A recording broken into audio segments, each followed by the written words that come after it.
Hi everyone. If you're watching this video, it should be Monday, February 1st. For those of you who are at home today, you're going to be completing the mid-module assessment. That means we're about halfway through this chapter of math, and we want to see what you remember from the whole chapter, everything we've done so far. So I gave you two options. One option was to print this document and use it to solve here before you submit online. If you don't have a printer and you don't have a copy of this, just follow along with my directions and my reading now. And then I would like you to solve on scratch paper before you submit online. It's very difficult and it's really not your best effort going from right to the computer and answering them online. It's math, so we have to do a lot of things paper, pencil first. Okay, and if you do have this, hopefully you have a highlighter or you can just use a pencil to underline.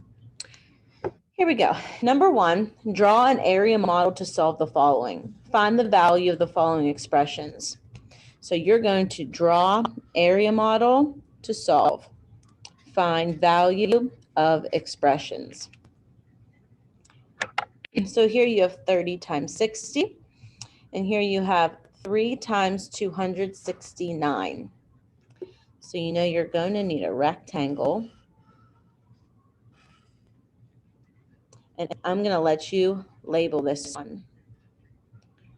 You don't need to divide it anymore. Here we have a 3-digit number, so there's 3 different values. So we have a spot for 3 different values here and 1 value for that factor. For this question, if you want, you can divide this into tens, but also you can use 30 and 60 and just remove the zeros like we would be solving an extended fact, making it a more basic fact. For number 2, you can use any strategy to multiply. So for these 4 problems, you can use partial products, the area model, traditional. The only thing you cannot use is a calculator.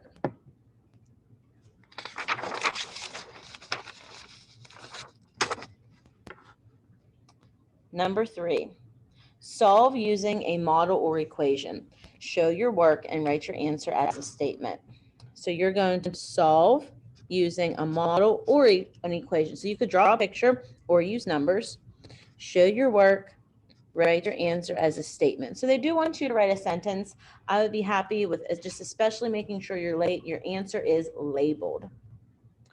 A movie theater has 2 rooms. Room A has 9 rows of seats with 18 seats in each row. Room B has 3 times as many seats as room A. How many seats are there in both rooms? So we know that room A has 9 rows of seats with 18 seats in each row. Room B has 3 times as many seats as room A. How many seats are there in both rooms? So it might help you to write down what you know about room A, what you know about room B, and then this asks for how many are in both rooms. That will be your final answer.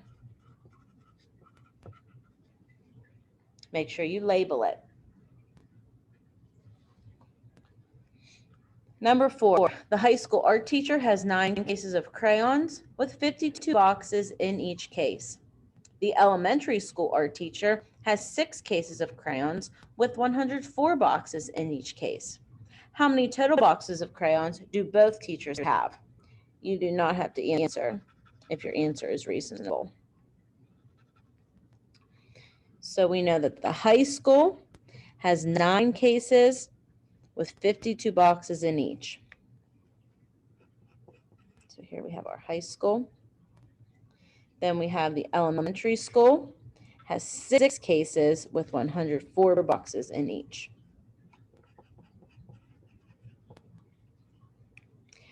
We want to figure out how many total boxes of crayons do both teachers have.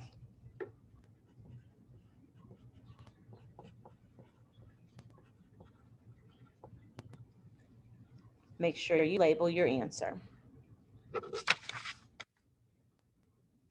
Number 5, last year, Mr. Peterson's rectangular garden had a width of 5 meters and an area of 20 square meters.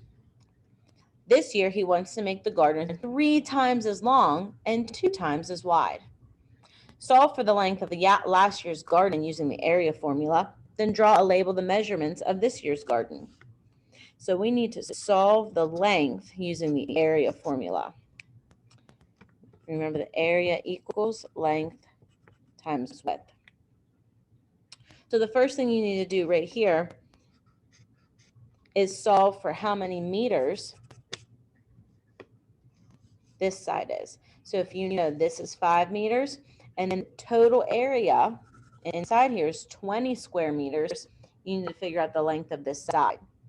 Then over here, you know that this year his garden is 3 times as long and 2 times as wide. So you need to, 1, draw and label the new garden. Then you want to write down what the length is and what the width is.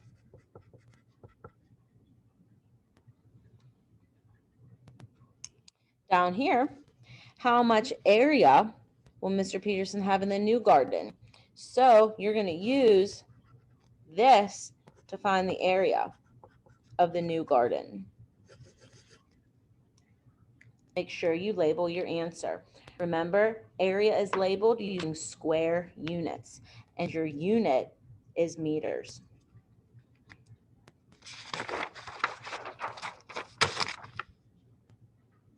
Letter C, last year, Mr. Peterson had a fence all the way around his garden.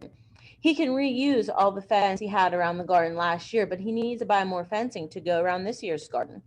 How many more meters of fencing is needed for this year's garden than last year's? So last year, he had fence all the way around his garden.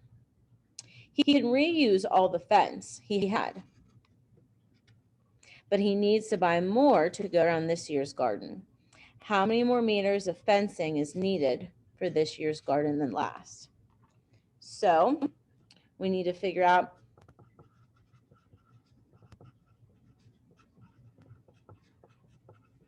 how much fence he needed last year. Fence for this year.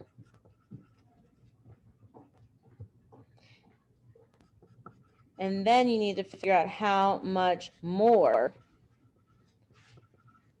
fencing is needed, because it's saying he's going to reuse what he had last year, but his garden is bigger this year, so he's going to need more. So he's going to recycle some and then need to buy some more. Very last problem, letter D. And remember, you're using the information from the previous page, because number 5 is a 4-part question. Letter D. Last year, Mr. Peterson was able to plant 4 rows of carrots with 13 plants in each row. This year, he plans to plant twice as many rows with twice as many carrot plants in each. How many carrot plants will he plant this year? Write a multiplication equation to solve. We're going to cross. You do not need to assess the reasonableness. So last year, he had 4 rows of carrots with 13 plants in each. This year, he plants twice as many rows with twice as many carrot plants in each. Your job is to figure out how many carrot plants will he plant this year. So after, you might want to use a picture and then put some numbers with it. But in the end, your answer should answer the question, how many carrot plants will he plant this year? And make sure your answer is labeled. So after you've solved everything, all 5 of these questions on either your scratch paper or this printed copy, then you're going to get on Monday's Schoology, click on the link, and that's where you'll submit your final answers. If you have any questions, hop on the Zoom at 1 o'clock. Good luck.